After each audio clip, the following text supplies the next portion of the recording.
శ్రీకాకుళం జిల్లా సంతబొమ్మాలి మండలం చట్లతాండ్ర గ్రామంలో అరటిగెల పండగ సుమారు 200 ఏళ్లగా ఇక్కడ సాగుతుంది. ఈ యొక్క అరటిపళ్ళ పండగ అసలు ఎలా సాగుతుంది, అసలు ఏంటి, అసలు అరటిగెలని స్వామివారిని మనం సమర్పిస్తే ఎటువంటి కోరికలు తీరుతాయి, అసలు ఈ స్వామివారు ఇక్కడ ఎలా వెలిసారు అనేది కూడాను మన ఇక్కడైతే సూర్యనారాయణ స్వామివారిని ఇక్కడ ఉన్న పూజారిని అయితే అడిగి తెలుసుకుందాం. సార్ చెప్పండి, అసలు ఏంటి అసలు ఈ యొక్క అరటిగెల పండుగ ప్రతి ఏటా కూడా గత 80 ఏళ్ళుగా అయితే చాలా ఎక్కువగా సాగుతుంది. అటు ఒరిస్సా రాష్ట్రం నుంచి అటు తెలంగాణ నుంచి కూడాను చాలా భక్తులు ఇక్కడికి వచ్చి అయితే ఈ యొక్క అరటిగెలను కడుతూనే ఉంటారు.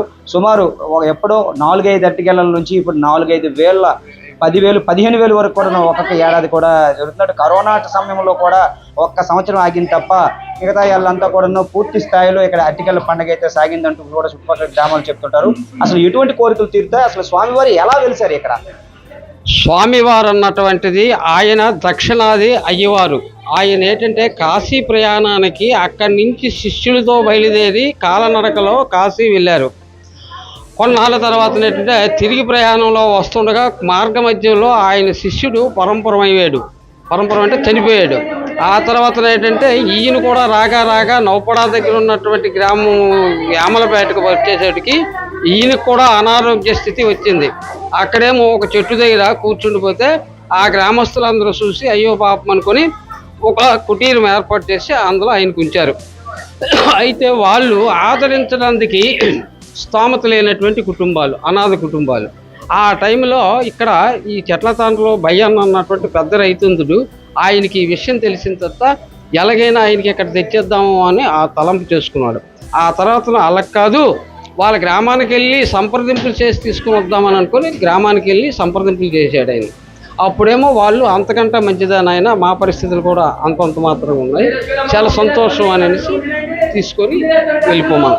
ఆయన ఏంటంటే గూడు బండితో తెచ్చి ఇక్కడ కుటీరం ఏర్పాటు చేసి ఆయనకి రోజు నిత్యం యోగుజాములు వేసి కాలకృతులు తీసుకొని దైవారాధన చేసుకునేవాడు. ఆయన ఈ ఊర్లో అడుగుపెట్టిన నుంచి కూడాను చాలా వరకు చాలా పూర్గా ఉన్నటువంటి గ్రామం అన్నవస్త్రాలకి లోపం లేకుండా పరిపూర్ణంగా ఉన్నది. అయితే ఆ తదుపరి విషయంలో కొన్నాళ్ళ తర్వాత ఏంటంటే ఆయనకి మరణకాలం యోగం ప్రాప్తించింది. ఇది ఇక్కడ ఒక మర్రి చెట్టు ఉందో ఆ మర్రి చెట్టుకి 2 పక్షులు వస్తాయి. ఆ పక్షులకి ఏమీ అనుకున్నాయినా అనేసి శిష్యుడు చెప్పాడు. ఓకే ఆయన ఊరుకున్నాడు అన్నమాట. అది నిజమెంత అబద్ధం ఎంతని ఆ శిష్యుడు ఏంటంటే రాత్రిళ్ళ కూడాను కాపలా ఉండి ఆ 12 తర్వాత 2 పక్షులు వచ్చి అరిసి వెళ్ళిపోయిన తర్వాత ఈయన ప్రాణం పోయింది. ఈయన ప్రాణం పోయిన తర్వాత ఈయన ఎప్పుడు కూడా దేవుకుజామున ఏంటంటే కాలకృత్యులకి లేకపోయేవాడు, ఏమి లేపటం లేదు గురువుగారు అనేసి ఈయన కంగారు ఎత్తిపోయి గ్రామంలో ఉన్నటువంటి ఆ పెద్ద రైతుకి చెప్తే వీళ్ళంతా కలిసి చేశారు. ఆ తలుపులు బద్దలు కొట్టి ఆయనకేమో చూసేటప్పటికి ఆయన ప్రాణం పోయింది. అయ్యో రామచంద్రని అందరూ బాధపడ్డారు. బాధపడిన తర్వాత ఆయనకి ఇక్కడే సమాధి చేశారు. సమాధి చేసిన తర్వాత అక్కడ ఒక మర్రి చెట్టు కూడా పుట్టింది. ఆ మర్రి చెట్టు నుంచి ఇప్పటికీ 150-200 సంవత్సరాలు అవుతుందండి. అంటే నాకు కూడా అంతవరకు తెలియదు, నాకు తెలిసినంత వరకు చెప్తున్నాను. ఇదే విశేషత.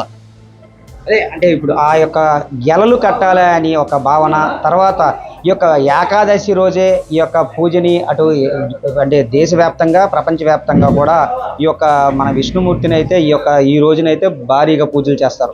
అటువంటి రోజునే పూజలు చేయాలని ఏమైనా స్వామివారు ఆ యొక్క శిష్యుని చెప్పారని మీరు విన్నారా, లేకపోతే ఇది ఏమైనా ఈ గ్రామస్తులే ఇలా అరటిగెల కడితే బాగుంటుందని కడుతున్నారా? అది కాదు, మొట్టమొదటి నుంచి కూడా ఒక ఏకాహోమం అన్నటువంటి గురువుగారు ఈ గ్రామస్తులు తెలియపరిచిన నుంచే ఇది ఏకాహోమం అంటే అప్పుడు పెద్దగా అభివృద్ధి లేదు. తెలిసినటువంటి వారు ఎవరో ఎక్కడో వచ్చేవాళ్ళు చేసుకుని వెళ్ళిపోయారు. తదుపరి ఏంటంటే ఇప్పుడు కొద్దిగా ఏంటంటే జనసమూహం ఎక్కువైంది. అది సుమారు 150-200 సంవత్సరాల నుంచి కరోనా కాకుండా ఎప్పుడైనా సరే ఈ యొక్క పండగకి ఆటంకాలు మీ గ్రామంలో ఏమైనా ఏర్పడేటట్టు మీరు ఎప్పుడైనా చూసారా? లేక ఎటువంటి వృత్తిలో ఉన్నా ఎంత దూర ప్రాంతంలో ఉన్నా కూడా ఈ యొక్క 3 రోజుల పండగకి అయితే వారు సెలవు పెట్టి అటు డిఫెన్స్లో ఉన్న వాళ్ళు కూడా వస్తారంట, అది నిజమేనా? అది నిజమే. ఆ డిఫెన్స్లో ఉన్న వాళ్ళు కూడా వచ్చి దర్శనం చేసుకొని మళ్ళీ వెళ్ళిపోతుంటారు.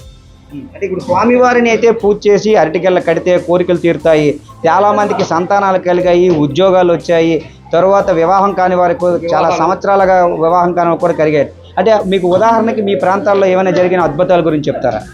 అద్భుతాలు అన్నటువంటి విధానంలో నాకు ఇంతవరకు ఆయన అంటే నాకు కూడాను ఆయన లాంటి వారు కూడా నాకు తెలియదు.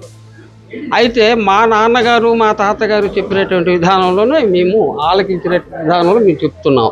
అద్భుతాలు అన్నటువంటిది ఏంటంటే ఇక్కడికి వచ్చి భక్తులు ఆయన్ని తలంపు చేసుకొని ఆయనకి ఇష్టమైన పానక వడపప్పులు అరటికేల కట్టేటప్పుడు వాళ్ళ కోరికలు కంపల్సరీగా నెరవేరుతాయి.